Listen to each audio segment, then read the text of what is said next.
गंगूबाई काठियावाड़ी आपको करेगी निराश या आपका मूड कर देगी बिंदास? कैसी है कहानी? हेलो फ्रेंड्स, आप देख रहे बॉलीग्राफ स्टूडियोज में सोनिका जलाल। दोस्तों, एक आम बॉलीवुड मसाला मूवी में कुछ फैक्टर्स जरूरी होते हैं। एक हीरो, एक हीरोइन, एक विलन और अच्छा सा क्लाइमेक्स पर फोकस इसीलिए क्योंकि पूरी फिल्म बुनते बुनते डायरेक्टर अक्सर गलती करते हैं कि क्लाइमेक्स पर ध्यान नहीं देते, जो पूरी मूवी का निचोड़ होता है और दर्शक के लिए एक तरह का टेक अवे, यानी वो क्लाइमेक्स देखने के बाद अपनी अंतिम राय मूवी के बारे में बनाता है और अपने मिलने वालों को बताता है कि मूवी कैसी थी। संजय लीला भंसाली की इस मूवी में तीन हीरो होने के बावजूद कोई हीरो नहीं है। आलिया भट्ट ही हीरो है और वही हीरोइन। दूसरे कोई विलन भी नहीं है। विजय राज पहले विलन लगते हैं लेकिन वो छोटे स्तर के विलन साबित होते हैं।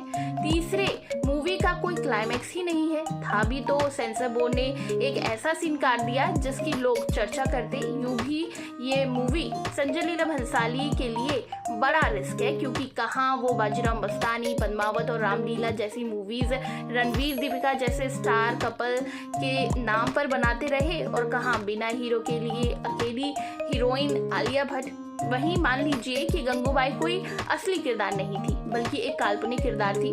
अब सोचिए कि जिस किरदार को आप मुख्य पात्र बना रहे हैं वो इतना कमजोर साबित होता है कि सैकड़ों लड़कियों के बीच उसके घर में कोई आता है और बुरी तरह से रेप करके चला जाता है और वो कुछ कर भी नहीं पाती। अंडरवर्ल्ड के डॉन के दरवाजे पर जाती है। फिर रजिया के रोल में अकेला विजय राज उसकी पूरी गैंग के सामने खाने में शराब मिलाकर चला जाता है। वो फिर भी कुछ नहीं कर पाती। पुलिस उसके ठिकाने पर रेड डालकर लड़कियों को पीटती है। बेबस होकर उसे पैसे देने पड़ते हैं। स्कूल वाले उसके कोठे पर चढ़ जाते हैं, फिर भी वो कुछ नहीं कर पाती। कहने का मतलब ये है कि जिसे आप नायक के तौर पर पेश कर रहे हैं वो कई बार पिटने के बाद एक बार तो आक्रामक हो, लेकिन गंगूबाई ऐसा कुछ भी करती हुई नहीं दिखाई देती, बस डायलॉग मारती है। ऐसे में दर्शकों की नजर में वो नायिका के तौर पर, एक दमदार किरदार के तौर पर नहीं उभरती है। फिर बार बार ये बताया गया कि वो कमाठीपुरा की लड़कियों के भले के लिए इतना काम कर रही है, जो कि साफ साफ दिख नहीं रहा कि प्रधानमंत्री उस तक पहुंच पाए, क्योंकि दिखाया गया है कि चुनाव जीतने के लिए वो 2 या 3 लड़कियों की मदद करती है। मूवी में बस ये दिखाया गया है कि कमाठीपुरा की प्रेसिडेंट होने के नाते स्कूल वालों ने उसे निशाना बनाया। उसने केवल विरोध किया बोलकर, लेकिन ना कोई प्रदर्शन किया, ना ही कोई मोर्चा निकाला और ना ही कोई वकील किया जो कोर्ट में उनका केस लड़ सके। तो ऐसे में क्या उसने काम किए जिससे पीएम उसे जान पाए? किसी के निमंत्रण पर एक कार्यक्रम में भाषण के सिवाय अपने कोठे की कुछ बच्चियों को स्कूल में एडमिशन दिलाते हुए दिखी और बैंक खाता खोलते हुए। तो एक स्ट्रॉन्ग तरीके से पेश किया जाना था आलिया भट्ट को, जो कि नहीं किया गया। जिस तरह से ट्रेलर और गाने सामने आ रहे थे काफ़ी दिलचस्प लग रहे थे।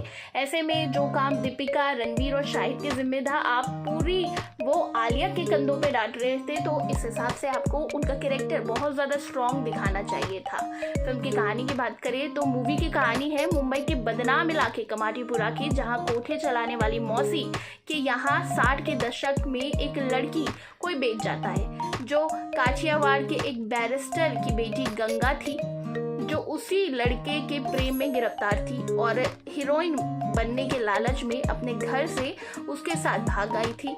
धीरे धीरे वो उस कोठे पर ही जम जाती है, मौसी को ही चुनौती देने लगती है। जब रहीम लाला यानी कि अजय देवगन का एक आदमी उसके साथ कोठे पर बुरी तरह से रेप कर देता है, तो रहीम लाला के दर पर गुहार लगाती है कि वो अगली बार उसकी मदद करे। वो अगली बार उस आदमी को वहीं आकर बुरी तरह मारता है और उससे गंगूबाई की भी धाक जम जाती है। फिर मौसी की मौत के बाद गंगू ही उस कोठे की मालकिन बन जाती है।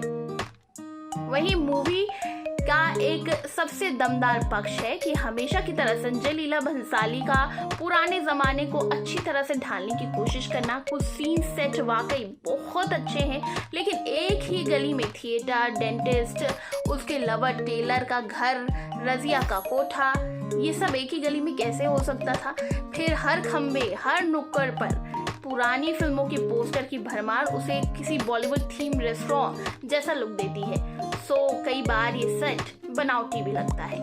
आलिया भट्ट की एक्टिंग की बात करें तो ये दमदार लगी और फिल्म के गाने भी काफ़ी दमदार थे। तो ओवरऑल अगर हम 5 में से दें तो हम 3 स्टार दे पाएंगे। आपको कैसी लगी गंगूबाई नीचे कमेंट सेक्शन में बताइए और इसी तरह के दूसरे अपडेट्स के लिए सब्सक्राइब करिए।